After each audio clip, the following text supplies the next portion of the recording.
Why don't we give a big warm welcome to Dr. Michael Greger!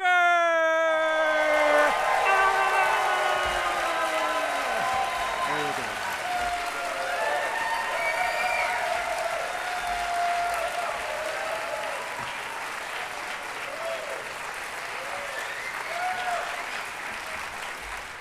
Surely if there was some safe, simple, side effect-free solution to the obesity epidemic, we would know about it by now, right? I'm not so sure. It may take up to 17 years before research findings make it into day-to-day clinical practice. To take one example that was particularly poignant for my family, heart disease.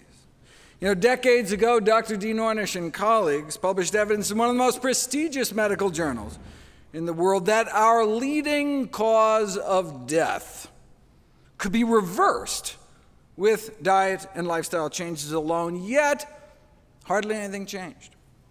Even now, hundreds of thousands of Americans continue to needlessly die from what we learned decades ago was a reversible disease. In fact, I'd seen it with my own eyes. My grandmother was cured of her end-stage heart disease by one of Dean's predecessors, Nathan Pritikin, using similar methods. So if effectively the cure to our number one killer of men and women could get lost down some rabbit hole and ignored, what else might there be in the medical literature that could help my patients, but just didn't have a corporate budget driving its promotion? Well, I made it my life's mission to find out. That's why I became a doctor in the first place and why I started my nonprofit site, nutritionfacts.org. Everything on the website is free. There are no ads, no corporate sponsorships, strictly non-commercial, not selling anything, just put it up as a public service, as a labor of love, as a tribute to my grandmother.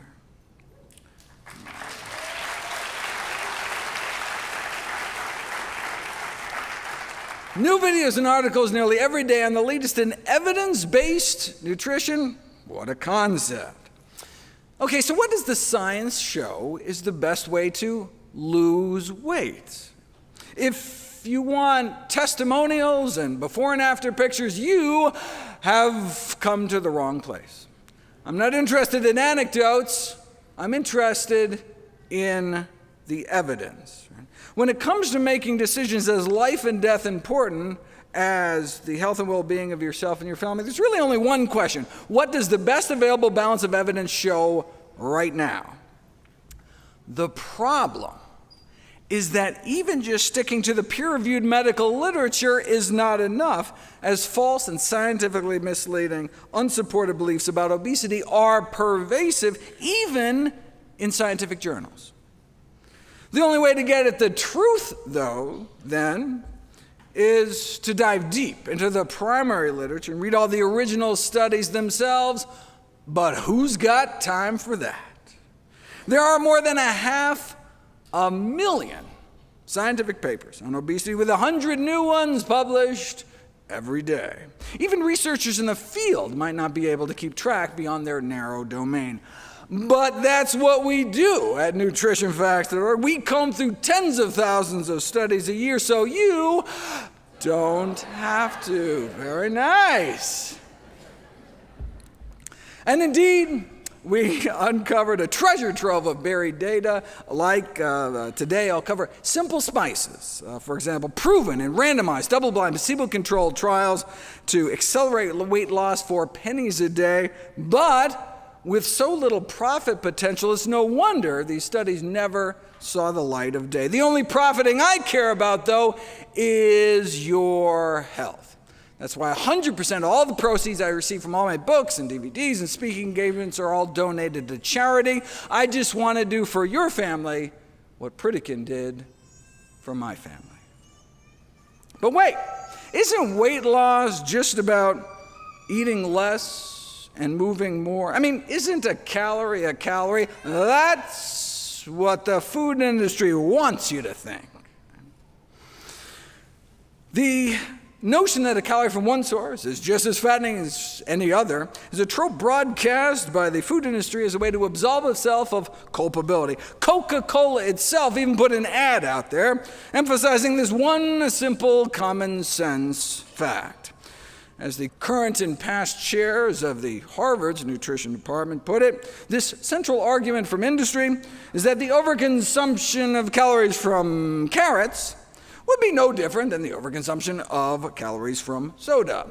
If a calorie is just a calorie, why does it matter what we put in our mouths?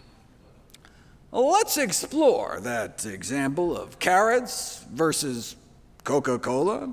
It's true that in a tightly controlled laboratory setting, 240 calories of carrots, 10 carrots, would have the same effect on calorie balance than the 240 calories in a bottle of Coke.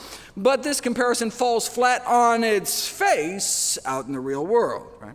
You could chug those liquid candy calories in less than a minute, but eating 240 calories of carrots would take you more than 2.5 hours of sustained, constant chewing. Not only would your jaw get sore, but 240 calories of carrots is like 5 cups. You might not even be able to fit them all in, right? Our stomach is only so big. Once we fill it up, stretch receptors in our stomach wall tell us when we've had enough. But different foods have different amounts of calories per stomachful, right? Some foods have more calories per cup, per pound, per mouthful than others. This is the concept of calorie density, right? The number of calories in a given amount of food. 3 pounds is about what the average American eats in a day.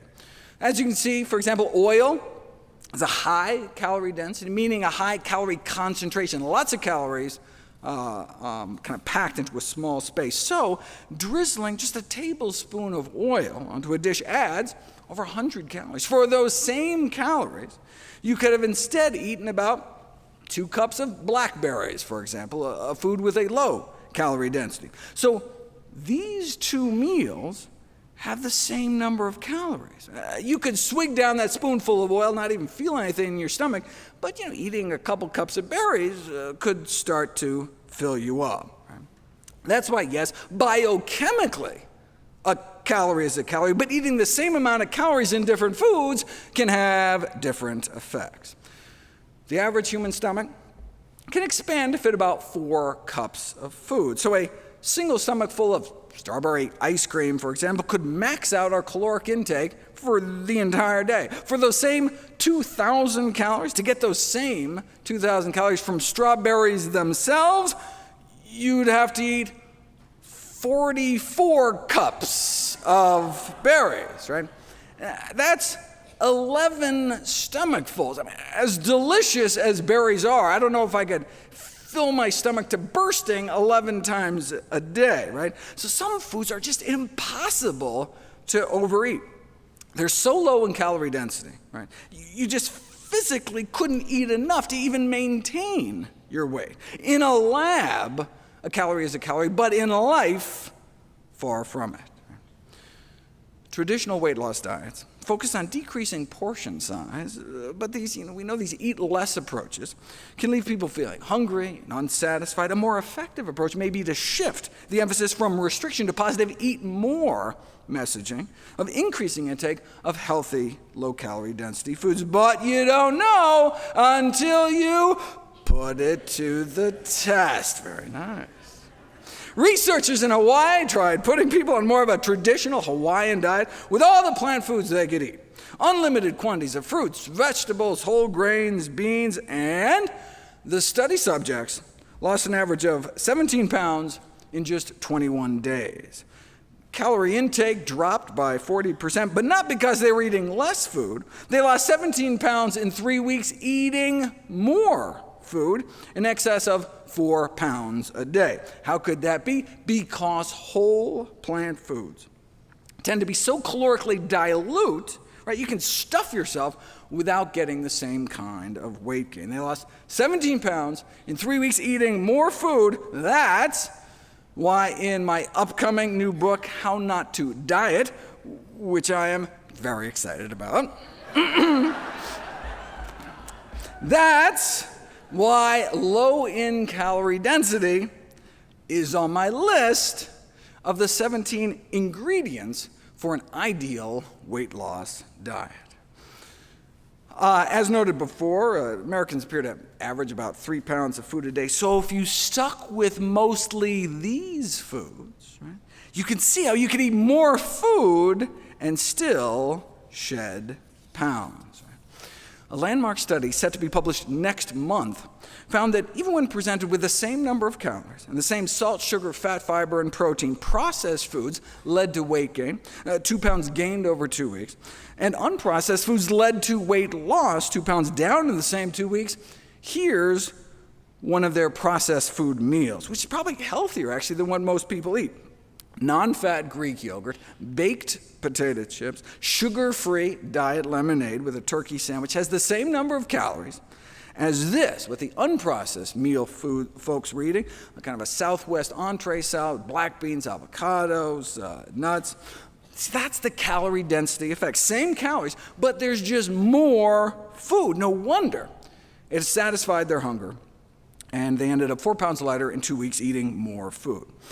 So how can you decrease the calorie density of your diet? Well, just a quick peek at the two extremes should suggest 2 methods. Abandon added fats and add abandoned vegetables. Method number 1, covertly put people on a relatively low-fat diet. They tend to lose body fat every day, even though they can eat as much as they want. But if you instead give those same people the same meals, but this time sneak in enough extra fats and oils to change it to a high-fat diet, they gain body fat every day. In fact, in a famous prison experiment in Vermont, lean inmates were overfed up to 10,000 calories a day to try to experimentally make them fat. This turned out to be surprisingly difficult. Most started dreading breakfast and involuntarily threw it up.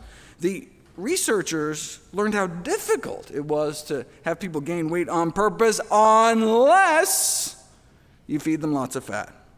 To get prisoners to gain 30 pounds on a regular diet, it took about 140,000 excess calories per a certain amount of body surface area. To get the same 30-pound weight gain just by adding fat to their diets, all they had to do was feed them about an extra 40,000 extra calories. When the extra calories were in the form of straight fat, it took as many as 100,000 fewer calories to gain the same amount of weight. A calorie is not a calorie. It depends on what you eat. In this case, lowering fat content effectively made up to 100,000 calories disappear. That's why low in added fat is on my list of ideal weight loss ingredients as well. There are, however, 2 important exceptions. Processed foods with reduced fat claims are often so packed with sugar that they can have the same number of calories as a higher fat product. Right? Snackwell's fat-free cookies, for example, at 1,700 calories per pound, are as calorie dense as a cheese Danish. The other exception to the low-fat rule is that vegetables are so calorically dilute that even a high-fat veggie dish, like some oily broccoli with garlic sauce or something, tends to be less calorie dense overall, which brings us to the second strategy for lowering calorie density. Instead of sneaking out fat, sneak in vegetables. The biggest influence on calorie density is not fat, but water content.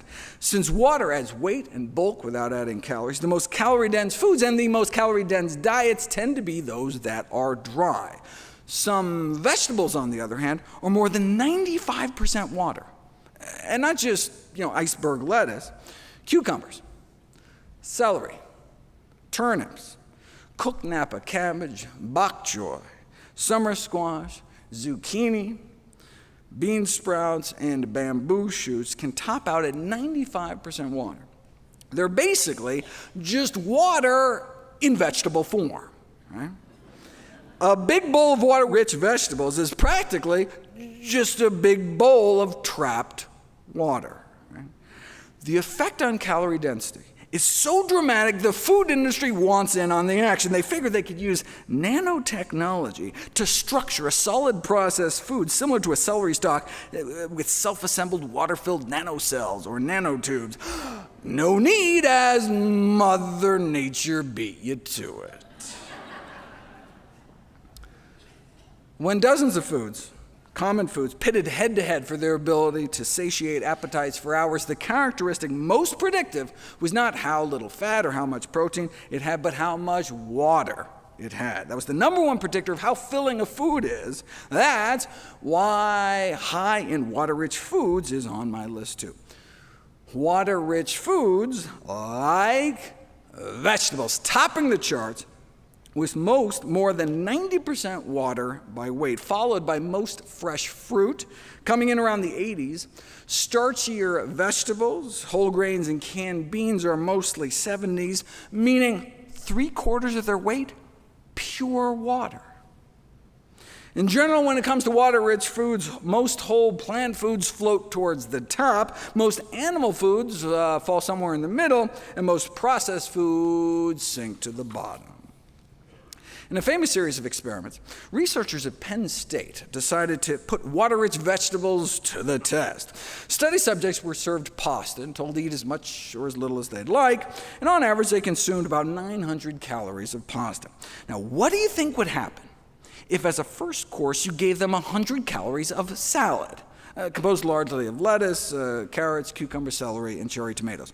Would they go on to eat the same amount of pasta and end up with a 1,000-calorie lunch, 900 plus 100?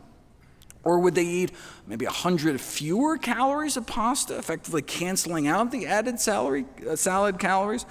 It was even better than that. They ate more than 200 fewer calories of pasta. Thanks to the salad, 100 calories in, 200 calories out. Right? So in essence, the salad had negative 100 calories. Preloading with vegetables can effectively subtract 100 calories out of a meal. Right? That's how you can lose weight, by eating more food. Of course, the type of salad matters. The researchers repeated the experiment, this time added a fatty dressing, extra shredded cheese, which quadrupled the salad's calorie density. Now, eating this salad as a first course didn't turn a 900-calorie meal into one with less than 800 calories. Instead, it turned it into a meal with calories in the quadruple digits. Right? It's like preloading pizza with garlic bread. Right? You can end up with more calories overall. Okay, so what's the cutoff? Studies on preloading show that eating about a cup of food before a meal decreases subsequent intake by about 100 calories. So to get a negative calorie effect, the first course would have to contain fewer than 100 calories per cup. Right? As you can see in the chart, this includes most fresh fruit and vegetables, but having something like a dinner roll would not work. But hey, give people a large apple to eat before that same pasta meal, and rather than consuming 200 calories less, it was more like 300 calories less. So, how many calories does an apple have? It depends on when you eat it. Before a meal, an apple could effectively have about negative 200 calories. You can see the same thing, giving people vegetable soup as a first course. Hundreds of calories disappear. Right? One study tracked people's intake throughout the day, even found that overweight subjects randomized to pre-lunch vegetable soup not only ate less lunch, but deducted an extra bonus 100 calories at dinner too, a whole 7 hours later. Right? So the next time you sit down to a healthy soup, you can imagine calories being veritably sucked out of your body with every spoonful. Even just drinking 2 cups of water before a meal immediately caused people to cut about 20% of calories out of the meal, taking in more than 100 fewer calories. No wonder overweight men and women randomized to 2 cups of water before each meal lost weight 44% faster. 2 cups of water before each meal, 44% faster weight loss. That's why so-called negative calorie preloading is on my list of weight loss boosters, which are all the things I could find that can accelerate weight loss kind of regardless of what you eat the rest of the time. Negative calorie preloading just means that starting a meal with foods containing less than 100 calories per cup. That can include many fruits, vegetables, soup, salad, or simply a tall glass of water. Anything we can put on that first course salad to boost weight loss even further? Well, in my Amping AMPK section, I talk about ways to activate an enzyme known as the fat controller. Its discovery is considered one of the most important medical breakthroughs in the last few decades. You can activate this enzyme through exercise, fasting, and nicotine, but is there any way to boost it for weight loss without sweat, hunger, or the whole dying a horrible death from lung cancer kind of thing? Well, Big Pharma is all over it. After all, obese individuals may be unwilling to perform even a minimum of physical activity, wrote a group of pharmacologists, thus indicating that drugs mimicking endurance exercise are highly desirable. So, it's crucial that oral compounds with high bioavailability are developed to safely induce chronic AMPK activation for long-term weight loss and maintenance. But there's no need to develop such a compound since you can already buy it at any grocery store. It's called vinegar. When vinegar, acetic acid, is absorbed and metabolized, you get a natural AMPK boost. Enough of a boost to lose weight at a typical dose you might use dressing a salad? Well, vinegar has evidently been used to treat obesity for centuries, but only recently has it been put to the test. A randomized, double-blind, placebo-controlled trial on the effects of vinegar intake on the reduction of body fat in overweight men and women. The subjects were randomized to drink a daily beverage containing 1 or 2 tablespoons of apple cider vinegar, or a control drink, a beverage that developed to taste the same as the vinegar drink, but prepared with a different kind of acid, so it didn't have any actual vinegar in it. 3 months in, the fake vinegar group actually gained weight, as overweight people tend to do, whereas the genuine vinegar groups significantly lost body fat, as determined by CT scan. A little vinegar every day led to pounds of weight loss achieved for just pennies a day without removing anything from their diet. That's why one of my 21 tweaks to accelerate weight loss is 2 teaspoons of vinegar with each meal, either sprinkled on your salad or even just added to tea with some lemon juice or something. The beauty of the vinegar studies is that they're not just randomized controlled trials, but placebo-controlled trials. Some studies aren't controlled at all. Women asked to eat a ripe tomato before lunch every day for a month, lost about 2 pounds, but without a control group, you don't know if the tomato had anything to do with it. Just being enrolled in a weight loss study where you know they're going to come back and weigh you in a month can have people change their diets in other ways. Right? It's certainly possible. Tomato is 95% water, so you'd be filling up a fist-sized portion of your stomach with only about 15 calories before a meal. So, it's certainly possible, but we'd need a better study to prove it for weight loss.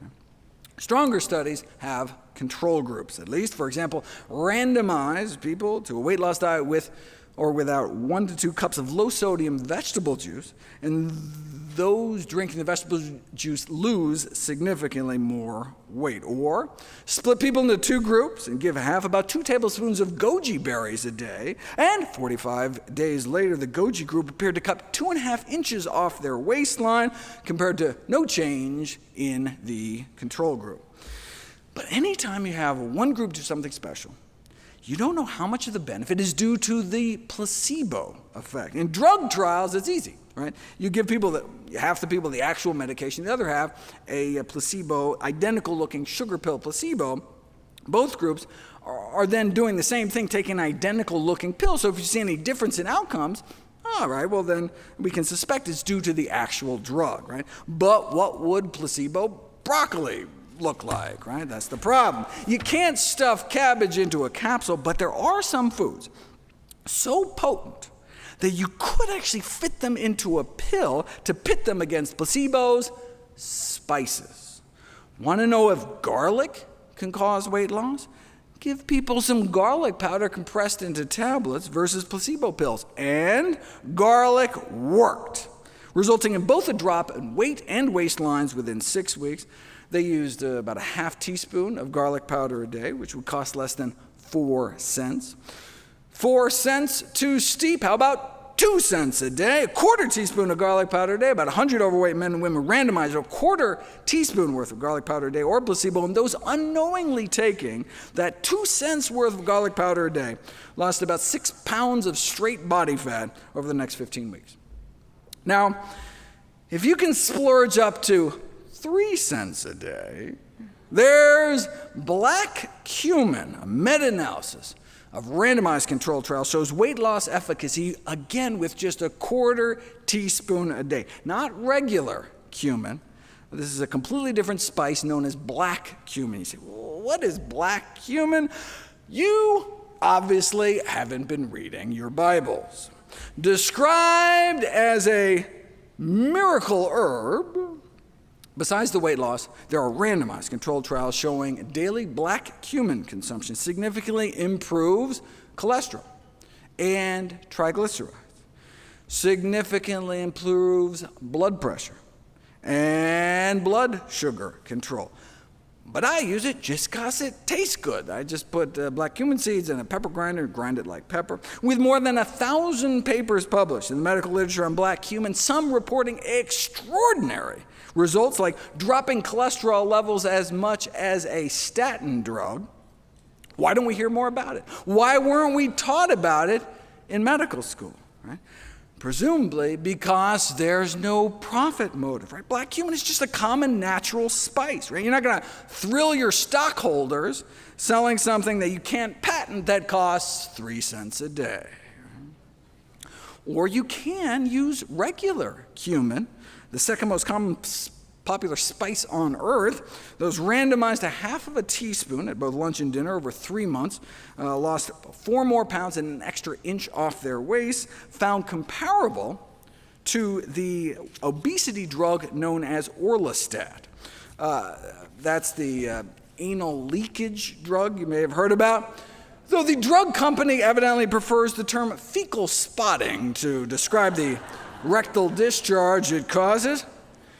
The drug company's website offered some helpful tips, though. It's probably a smart idea to wear dark pants and bring a change of clothes with you to work. You know, just in case your drug causes you to crap your pants at work. I think I'll stick with the cumin. Cayenne pepper can counteract the metabolic slowing that accompanies weight loss and accelerate fat burning as a bonus. Ginger powder, over 12 randomized controlled trials starting at just a quarter teaspoon of ground ginger a day, showing significantly decreased body weight at just pennies a day, proven in placebo-controlled trials to work, but you probably never heard about any of this because they can't make enough profit. Don't get me started.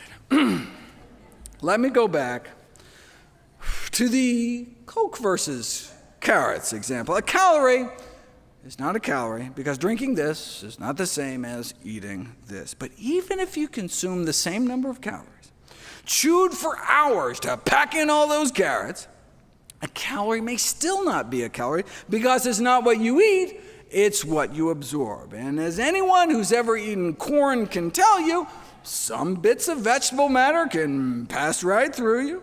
A calorie may still be a calorie circling your toilet bowl, but flush calories aren't going to make it onto your hips. Right? That's where fiber comes in. If you bump people's fiber intake up, even to just the recommended minimum daily intake, they start losing weight because they experience about a 10% drop in daily caloric intake. Why should more fiber mean fewer calories? Well, of course, first it adds bulk without adding calories. Cold-pressed apple juice, for example, is basically just apples minus fiber, and you could chug that, chug a bottle of juice in a couple of seconds. But, to get the same number of calories, you would have to eat about 5 cups of apple slices, and that's the difference fiber can make. But it's not just a calorie density thing. Imagine what happens next, right? The apple juice would get rapidly absorbed as soon as it spilled out of your stomach into your gut, right? Spike your blood sugars, whereas the sugar trapped in the mass of chewed apple slices would be absorbed more slowly along the length of your intestines, right? Nutrients can only be absorbed when they physically come in contact with the side of your intestine, with your gut wall, right? Now, fiber never gets absorbed, right? So it can act as a carrier to dilute or even eliminate calories out the other end. And fiber doesn't just trap sugars, it acts as a fat and starch blocker too. Those on the standard American diet lose about 5% of their calories through their waste every day. But on a higher fiber diet, we double that. It's not what you eat, but what you absorb. So you can lose weight on a high-fiber diet eating the exact same number of calories simply because some of those calories get trapped, get flushed down the toilet, and never make it into our system. And it's not just the calories in the high-fiber foods themselves that are less available. High-fiber foods trap calories across the board, right? So eat a Twinkie on a high-fiber diet and you absorb fewer Twinkie calories. It's like every calorie label you look at gets instantly discounted when you're eating lots of fiber-rich foods, which is why it makes it onto my list. My section on other fat-blocking foods starts out with a command to eat your thylakoid's doctor's orders. What on earth is a thylakoid? Just the source of nearly all known life and the oxygen we breathe. No biggie. Thylakoids are where photosynthesis takes place, the process by which plants turn light into food. Thylakoids are the great green engine of life, microscopic sac-like structures composed of chlorophyll-rich membranes concentrated in the leaves of plants. When we eat thylakoids, when we bite into a leaf of spinach or something, those green leaf membranes don't immediately get digested. They last for hours in our intestines, and that's when they work their magic. Thylakoid membranes bind to lipase. Lipase is the enzyme in our body that our body uses to digest fat. So if you bind the enzyme, you slow fat absorption. But if all the fat is eventually absorbed, what's the benefit? Location, location, location. There's a phenomenon known as the ileal break. The ileum is the last part of the small intestine before it dumps into your colon. And when undigested calories are detected that far down in your intestines, your body thinks, oh, I must be full from stem to stern, and puts the brakes on eating more by dialing down your appetite. This can be shown experimentally. You insert a 9-foot tube down people's throats and drip in any calories, fat, sugar, protein, and you can activate the ileal break. So then you sit them down to an all-you-can-eat meal, and compared to the placebo group, who had just gotten a squirt of water down the tube, people eat about 100 calories less, right? You just don't feel as hungry. You feel just as full, eating significantly less. That's the ileal break in action. This can then translate into weight loss. Randomize overweight women on a diet to green plant membranes, in other words, just covertly slip them some powdered spinach, and they get a boost in appetite-suppressing hormones, a decreased urge for sweets. Yes, indeed, spinach can cut your urge for chocolate. And boom, accelerated weight loss, all thanks to eating green, the actual green itself, the chlorophyll-packed membranes in the leaves. Now, the researchers use spinach powder just so they can create convincing placebos, but you can get just as many thylakoids eating about a half a cup of cooked greens, which is what I recommend people eat 2 times a day in my daily dozen checklist of all the healthiest of healthy things I encourage people to fit into their daily routine. In the Journal of the Society of Chemical Industry, a group of food technologists argue that given their fat-blocking benefits, thylakoid membranes could be incorporated into functional foods as a new promising appetite-reducing ingredient, or You can just get them the way Mother Nature intended. Which greens have the most? You can tell just by looking at them. Because thylakoids are where the chlorophyll is, the greener the leaves, the more potent the effect. So go for the greenest green greens, the darkest green greens you can find. Where I shop, that's the lacinato, aka dinosaur kale. Now, if you overcook greens too long, right? You know how they turn that drab olive brown? That's the thylakoids physically degrading. But blanched for 15 seconds or so in steaming or boiling water, you know how greens can get even brighter green? That actually translates into a boost in the fat blocking ability. So you can gauge thylakoid activity in the grocery store, in your kitchen with your own two eyes by going for the green.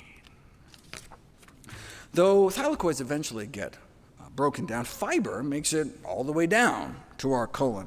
While it's technically true that we can't digest fiber, that's only applicable to the part of us that's actually human.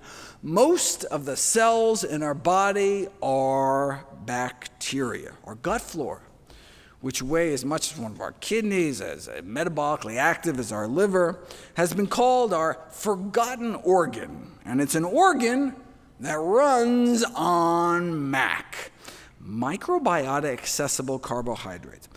So when you see me write, eat lots of Big Macs, I don't want anyone to get the wrong idea. MAC is just another name for prebiotics, right? What our good gut flora eat. In other words, fiber. There's that fiber again.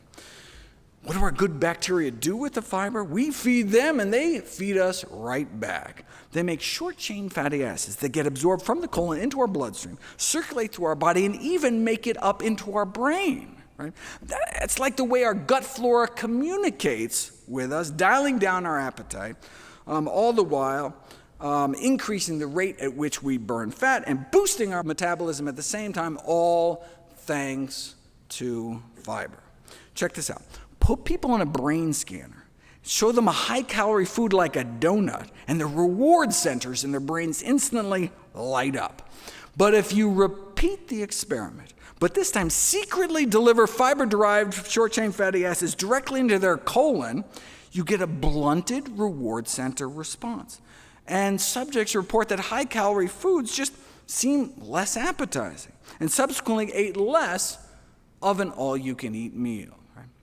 But fiber supplements like Metamucil don't work, which makes sense because they're non-fermentable, meaning our gut bacteria can't eat them. So yeah, they can improve bowel regularity, but can't be used by our good bacteria to make those compounds that can block our cravings. For that, we have to actually eat real food.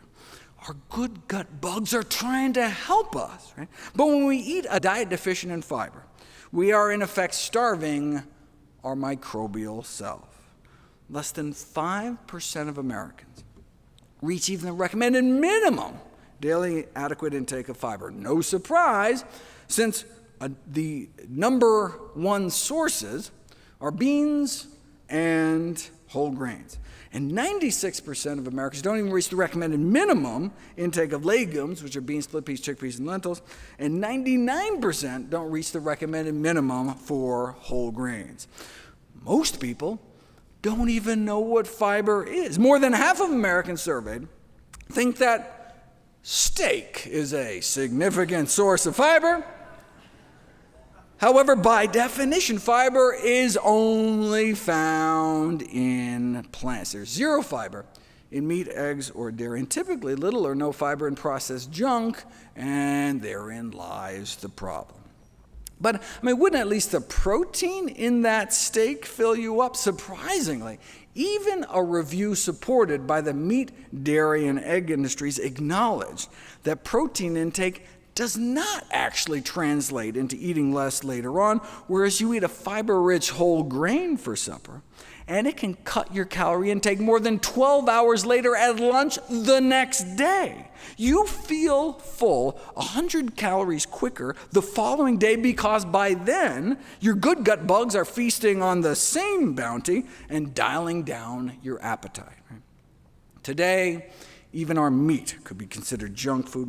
For more than a century, one of the great goals of animal agriculture has been to increase the carcass fat content of farm animals. Take chicken, for example. 100 years ago, the USDA determined chicken was about 23% protein by weight and less than 2% fat. Today, chickens have been genetically manipulated through selective breeding to have about 10 times more fat. Chicken Little has become Chicken Big, and maybe making us bigger too.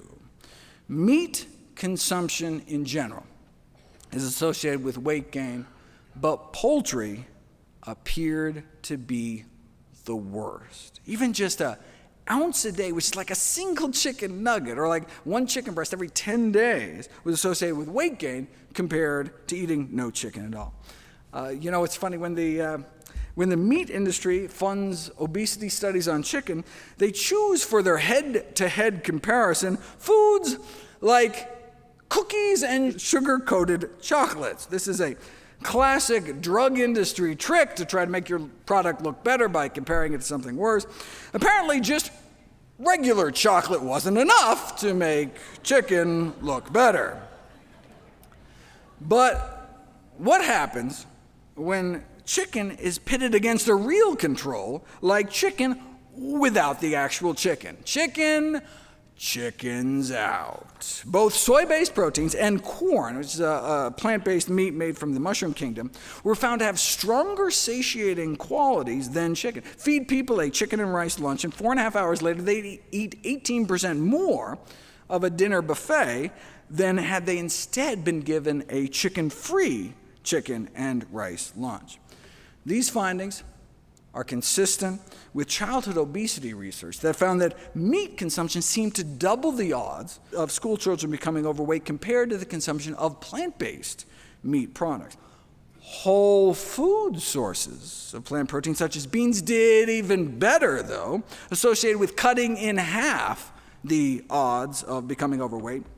So that's why I consider these kinds of plant-based meats more of a useful stepping stone towards a healthier diet rather than the kind of end game goal ideal.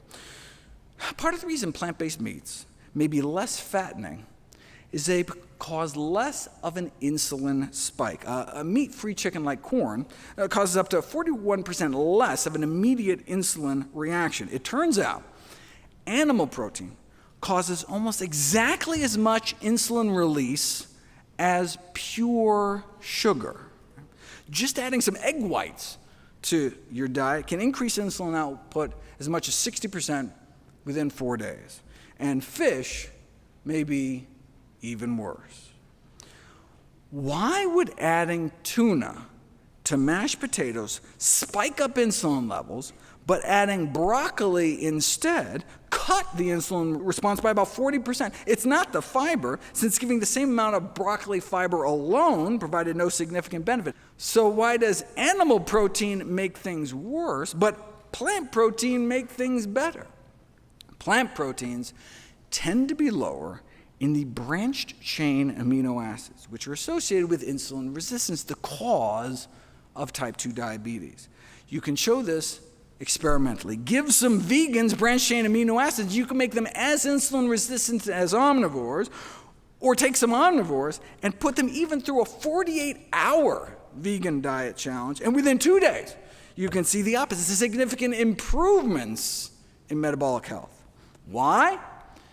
Because decreased consumption of branched chain amino acids improves metabolic health. Check this out. Those randomized to restrict their protein intake were averaging literally hundreds more calories a day, so they should have become fatter, right? But no, they actually lost more body fat.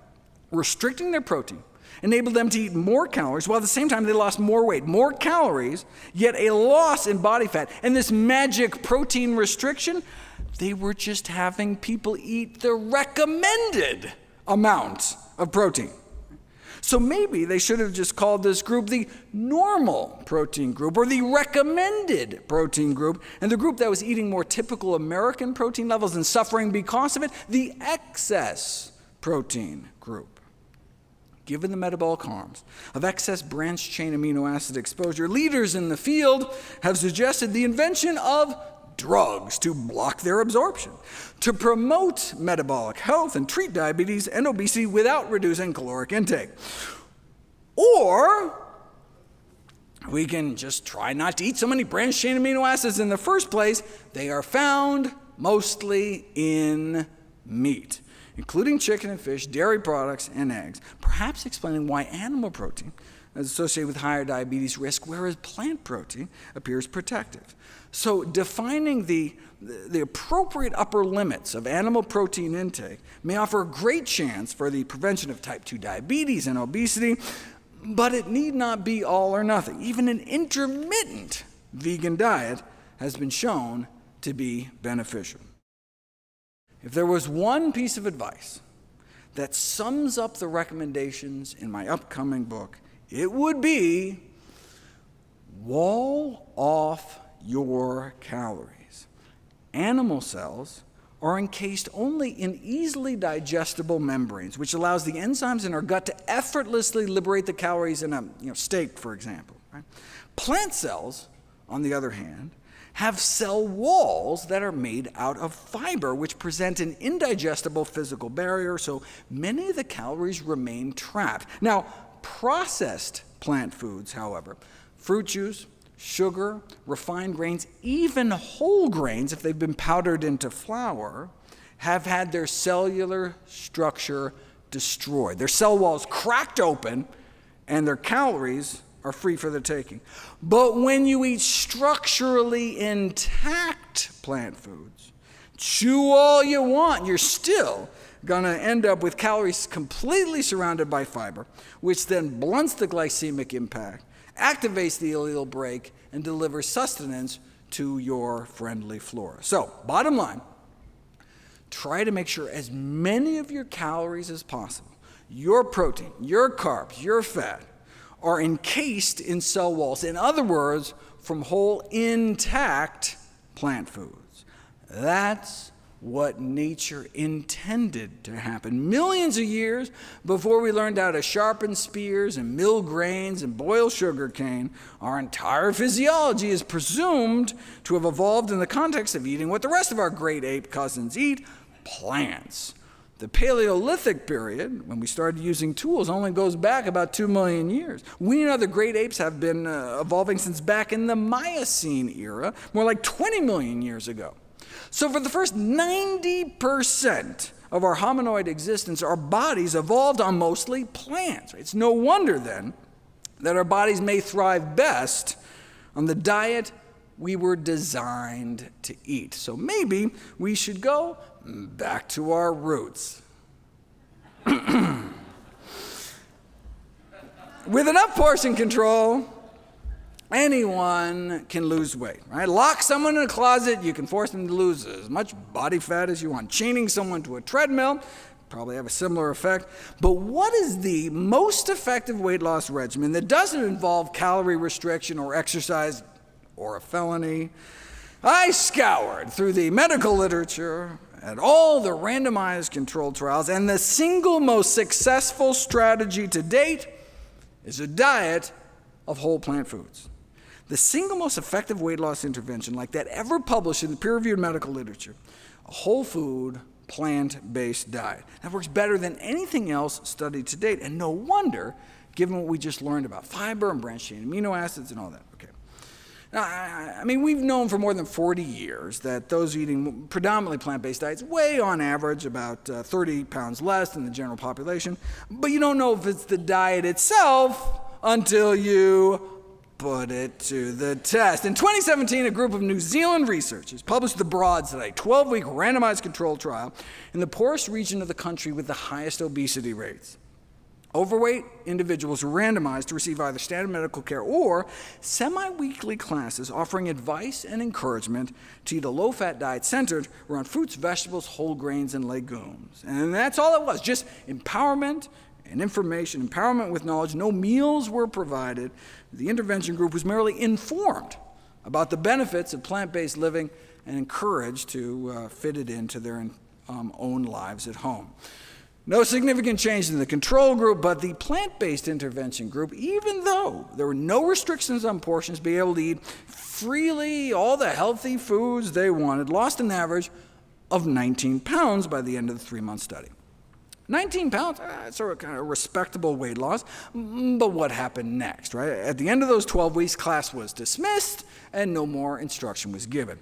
The researchers were curious to see how much weight the subjects had gained back after being released from the study, so everyone was invited back at the 6-month mark to get reweighed.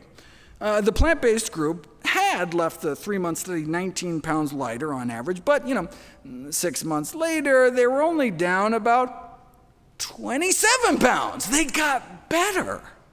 The plant-based group had been feeling so good, both physically and mentally, had been able to come off so many of their medications. They were sticking to the diet on their own, and the weight continued to come off. What about a year later? Even in studies that last a whole year, where people are coached to stay on a particular diet for the entire year's time, by the end of the year, any initial weight loss typically tends to creep on back. The PROD study only lasted 3 months, yet after it was all over, those who had been randomized to the plant-based group not only lost dozens of pounds, but they kept it off.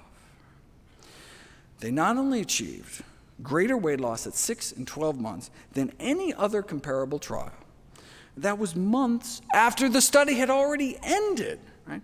A whole food plant-based diet achieved the greatest weight loss ever recorded compared to any other such intervention published in the scientific literature. You can read the record-breaking study yourself for free in full at nature.com/articles/NUTD2173, or you can just point your phone camera up at the screen and pick off the QR code.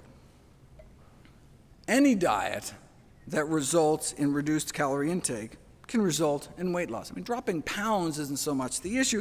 The problem is keeping them off. Right? And a key difference between plant-based nutrition and more traditional approaches to weight loss is that people are encouraged on plant-based diets to eat ad libitum, meaning as much as you eat, as much as you want. No calorie counting, no portion control, just eating. Right? The strategy is to improve the quality of the food rather than restricting the quantity of the food. You put people on a diet packed with fruits, vegetables, whole grains, and beans that allow them to eat as much as they want, they end up eating about 50% fewer calories than they might have otherwise, just as full on half the calories. Wait, how can you keep people satisfied cutting more than 1,000 calories from their daily diet? By eating more high-bulk, low-calorie density foods, vegetables, fruits, whole grains, beans, and fewer calorie-dense foods like meats, cheeses, sugars, and fats. Right? But it may not just be the calories in side of the equation. Those eating more plant-based appear to effectively be burning more calories in their sleep.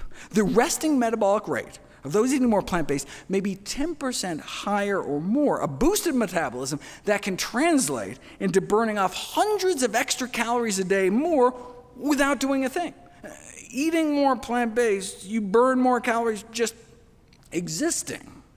So no wonder why those who eat more plant-based tend to be slimmer. Start packing your diet with real foods that grow out of the ground, and the pounds should come off naturally, taking you down towards your ideal weight. Okay, so that's what I spent the first half of the book doing, laying out the optimum weight loss diet. Plant yourself. Then I spend the second half of the book on all the tools I unearthed to drive further weight loss for any stubborn pounds that remain. We already learned that a calorie is not necessarily a calorie. 100 calories of chickpeas, right, has a different impact than 100 calories of chicken or chiclets based on factors like absorption and appetite. But in this second half, I go a step further and explore how even the exact same foods eaten differently can have different effects. Even if you eat the same amount, even if you absorb the same amount, a calorie may still not be a calorie. It's not only what we eat, but how and when. Just to give you a taste, the exact same number of calories at breakfast are significantly less fattening than the same number of calories at dinner. What? I mean, that's just mind-blowing, right? Same calories, different weight loss. A diet with a bigger breakfast causes more weight loss than the same diet with a bigger dinner. So my recommendation to stop eating after 7 p.m. is not just because, I'm afraid people are mindlessly snacking on the couch or something. The same snack at night is literally more fattening than eating the exact same snack during the daytime. All thanks to our circadian rhythms, our chronobiology, something I spend a whole chapter about. Some of the sleep data is really crazy too. Overweight adults were randomized to 8 weeks of either a calorie-restricted diet or the same diet combined with 5 days a week of just 1 less hour of sleep a night. Now, they ended up sleeping an hour later on the weekend, so overall just cut 3 hours of sleep out of their week. Now, surely, 3 hours a week of sleep difference is not going to change how much weight they lost, right? And on the scale, that was true. But in the normal sleep group, 80% of the weight loss was fat, whereas in the group missing just a few hours of sleep, it was the opposite, with 80% of the loss being lean body mass, right? So, you snooze, you lose fat. Right? A few hours of missed sleep seemed to totally flip fat loss on its head, but just looking at the scale, you wouldn't know it. It's like when people fast. Stopping eating completely for a week or two can cause more weight loss than just restricting your calories, right? But paradoxically, it may actually lead to less loss of body fat. How can eating fewer calories lead to less fat loss? Because during fasting, your body starts cannibalizing itself and burning your own protein for fuel.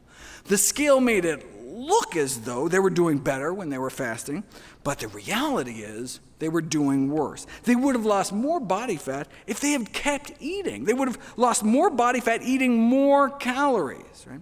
Short-term fasting can interfere with body fat loss, not accelerate it, and you see the same thing with the keto diet. Body fat loss actually slows down when you switch to a ketogenic diet.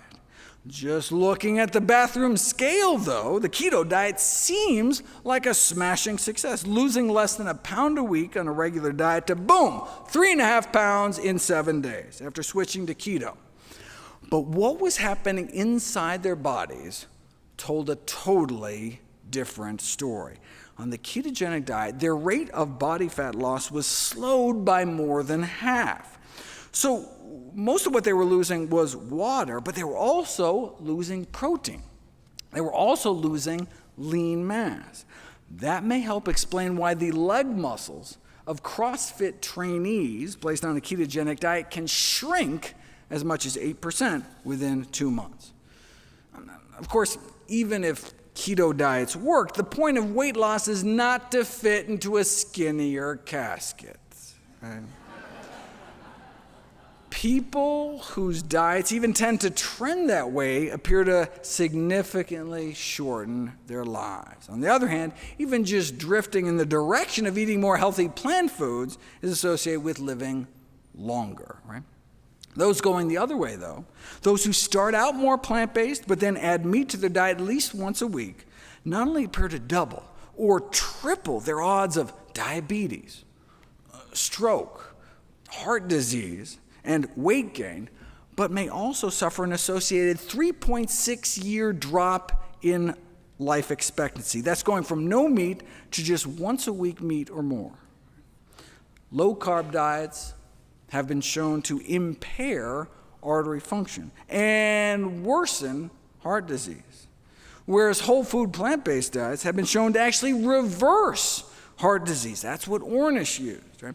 So it appears to be the most effective weight loss diet, just so happens to be the only diet ever proven to reverse heart disease in the majority of patients, right? My grandma didn't have to die like that. Yeah, no one's grandma has to die like that. If that's all a plant-based diet could do, reverse the #1 killer of men and women, shouldn't that be the default diet until proven otherwise? And the fact that it can also be so effective in treating, arresting, or reversing other leading killers like type 2 diabetes and high blood pressure would seem to make the case for plant-based eating simply overwhelming. Only one diet has ever been shown to do all that, a diet centered around whole plant foods. You don't have to mortgage your health to lose weight. The single healthiest diet also appears to be the most effective diet for weight loss. After all, permanent weight loss requires permanent dietary change. I mean, healthier habits just have to become a way of life. And if it's going to be lifelong, you want it to lead to a long life. Thankfully, the single best diet proven for weight loss may just so happen to be the safest, cheapest way to eat for the longest, healthiest life. Thank you.